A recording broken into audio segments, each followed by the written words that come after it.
Hello guys and girls, how's it going? Squeezler here and I hope you're all well. And forgive me if I've got a bit of a lisp today. I've got a rather nasty tooth infection, so my lip is as big as looks like I've had a injection of collagen in my lips. Anyway, I wanted to talk today about a recent event we had in War Thunder. And that was the event of no planes, basically.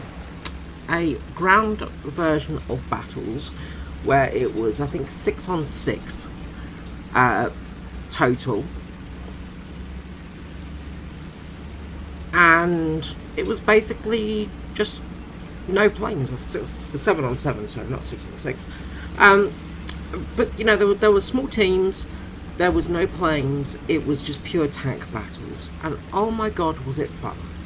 So here I am in the Type 74, one of my favourite tanks, and oh, we're just in the wrong vision here, but as you can see, straight away we're taking on a Leopard, the XM803 there, and we get it pretty much straight away, we get a kill. Great job, so that's good news for us. Was also capture zone, so a good start to the game there. You know, always nice when you can start the game off with a kill. Now, this match mode had free respawns for people, so you could actually respawn 3 times as well. So it was very, in my opinion, it was very well balanced, and as I said, it made the gameplay much more exciting and fun. Because, well, you didn't have to worry about revenge kills by people in planes. So you didn't have that sort of issue of being in the open. You could actually play a tank how it's meant to be played, sort of by moving the tank forwards. And it was so enjoyable. Like, as I said, it just made the game so much more fun. Now, I noticed there was a bit of smoke over here. And the guy in the XM1, obviously, you know, player that's paid some money to get a decent tank is shooting at the ground, so good job there.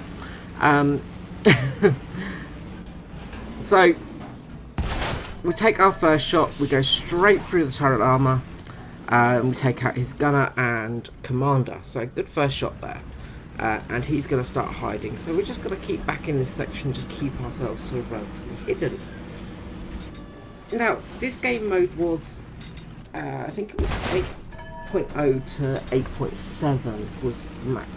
Oh no, 8.0 to 9.0. Sorry, was the matchmaker. So you know you didn't have many sort of high-end tanks playing, but you had sort of like a good range of vehicles and a good time period for vehicles. So it was very, as I said, it was actually balanced gameplay, and it's something that I haven't seen in War Thunder for so long.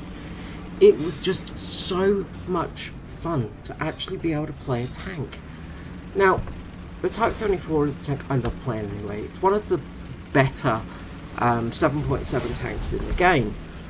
And the shot just coming through there just does no damage to us, just hits our rear of our tank, just does nothing.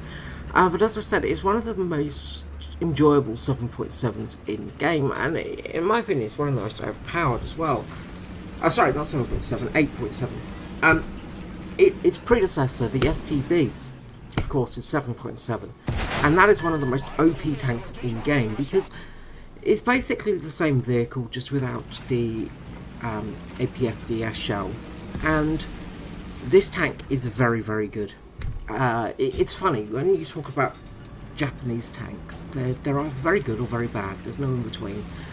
And this is one of those very, very good tanks. Now, of course, in the next update, we'll be getting infrared vision on it as well. We're getting sort of thermal vision and stuff like that. So that's going to be very interesting to see how that changes gameplay.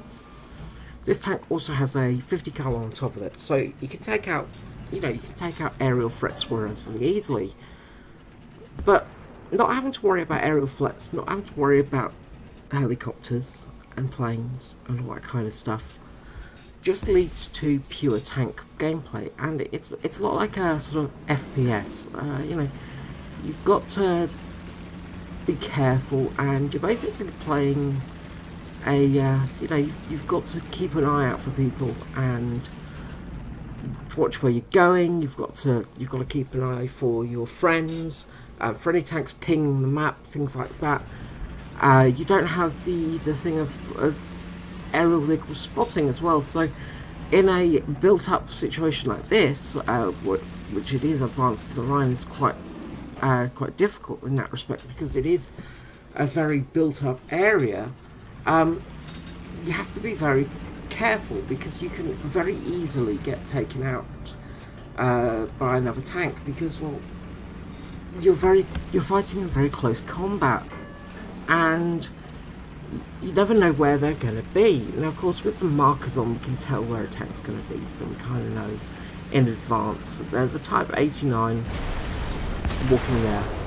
Now we take a snapshot, and luckily we take out the vehicle pretty much instantly. So we've got lucky there by a fair amount. Now I can see that there's somebody shooting over there. I can't see the enemy, so I'm just going to keep pushing on.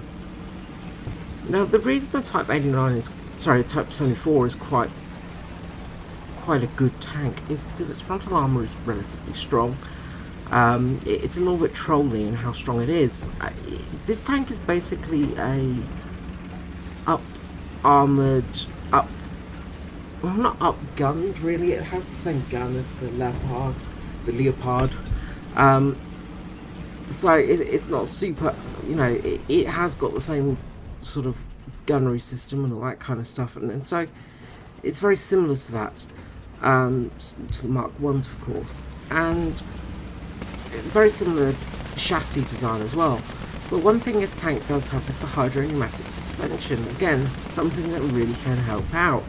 Now, I'm not using it in this scenario, but it can be very useful. There's a Type T64 there. We'll take out the engine, and we can take it out fully now, but somebody steals our kill, which is always fun.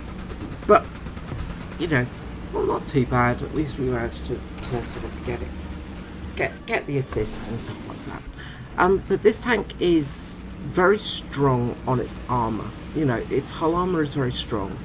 The gun is very good, because the L7, I think, off the top of my head, the 105mm gun made by the British, the rifled 105mm gun, which has got some extremely good shells like the arm-piercing fin stabilised Silent Sabo in Type 74, which the up-tiered version has 400mm of penetration, and that is a lot.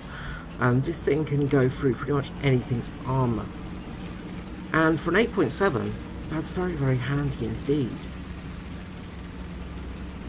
So we're just going to go into the square now, the forest square, and we're just looking around, and they've got 4 tanks still in game, so we've got to be a bit careful.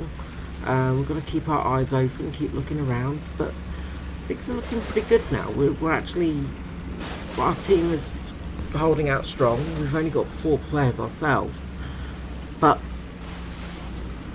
we've got the caps, we've got the advantage in that respect.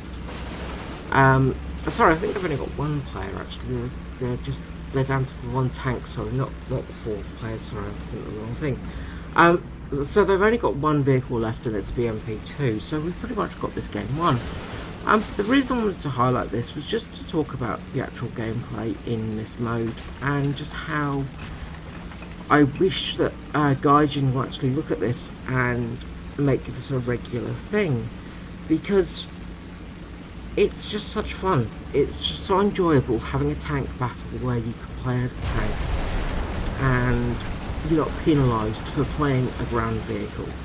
You don't have to play air vehicles, you don't have to play AAA vehicles, you can actually play a tank how you want to play it as a tank, which is so often not the case in War Thunder, and this is why games like World of Tanks have such a higher player base. Well, people want to play tanks and not you know, get owned by aircraft constantly and all this kind of stuff. So when you've actually got a mode to play tanks as tanks, and just tanks, you know, it really does enhance the game and enhance the gameplay. It really makes it more fun and more enjoyable, and in all honesty, I think it will get more players back to War Thunder. Because, as I say, a lot of players have left this game because simply they're tired of the matches where you're taking on planes, where you're taking on helicopters in ground battles. They want to play tank v tank. And simply you can't do that in War Thunder anymore. You know, like, your ground forces don't have that option in that gameplay mode anymore. So it really does sort of drive players away.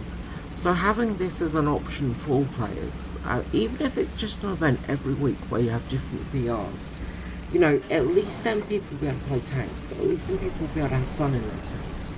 And honestly, I think this is the way that Gaijin will actually make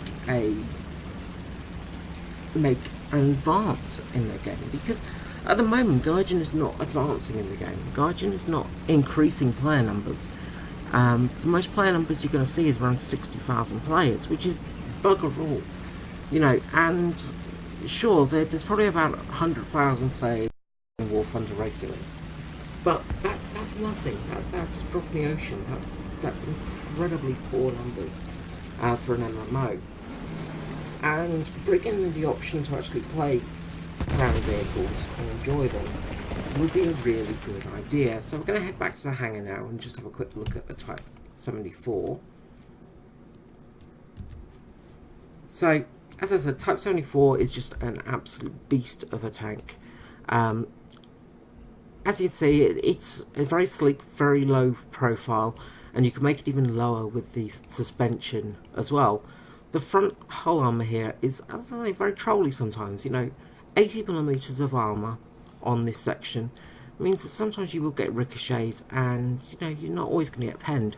The turret armour as well is sort of similar to the Russian design.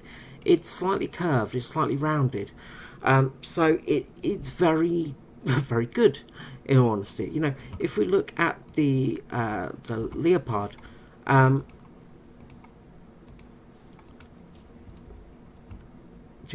Leopard 1, you can see it's very flat armoured, very lightly armoured, and the turret it's got a little bit of rounding off to it, but it's not very thick armour. The front plate is also it's not as sloped as some of the others, and this really does affect the vehicle. The Japanese Type 74 is more like a Russian tank at this BR than the Western Powers tank, because it has got that slightly curved turret. You know, if we look at something like the T-62, you know, it has that rounded turret, which just makes for better armour, as well as more chance of ricochets. So it's very similar to that sort of Type 62 design of a tank. But as I said, you've got that fantastic... we didn't mean to go into that one. You've got that fantastic gun on board, which is the L7 is just a mega weapon. And you've got fantastic shells. If we look at the shells, you've got the M735 and the Type 93. And the Type 93 has a ridiculous amount of penetration. I'm pretty sure the Type 735 is the standard shell as well. So you've got a very good shell as a stock shell as well. You can see here I haven't actually unlocked the Heat FS. Because, well, in all honesty, I don't use it very often. Which maybe I should do, because it is extremely good Heat FS as well. If you look at the muzzle velocity on it, it's got a good speed, so it's easy to aim. But this tank is just an absolute beast of a thing. And if you look at the STB as well before it, the STB as well is an absolute monster of a vehicle too. It does lack the armor-piercing fin stabilized discarding saber, but you can see it's basically the same tank.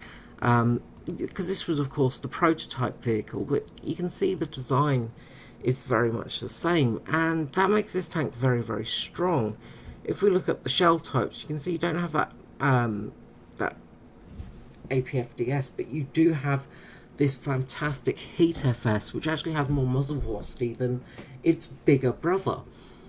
So again, it's very easy to use, and at 7.7, this thing is just an absolute weapon. So yeah, Japanese tanks are very, very good, and having an actual tank-only game mode is something that Gaijin should look at, because, well, it does make the game much more fun, and I think in all honesty it will get more players back. Okay guys, thank you so much for watching, and again I do apologise about my voice today and my list and stuff like that. I'll be getting my tooth pulled out on Thursday, so not too much longer in this pain, thankfully. But I will catch you all next time. Bye bye.